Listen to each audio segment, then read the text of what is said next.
Game Time Media highlights are presented by TruStone Financial. With Farrington to her right and Kalen to her left. Puck is in!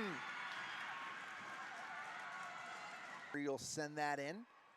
It'll find the stick of Glasson over to Carney. Carney will send that thing down the ice. In on a breakaway. Short-handed shot. Slaminski, goal! Slaminski short-handed again on a breakaway. Forehand shot. 5-0 score! Not Slaminski. My bad. That is Layla Glasson. And the Eastview Lightning improved to 2-9 overall.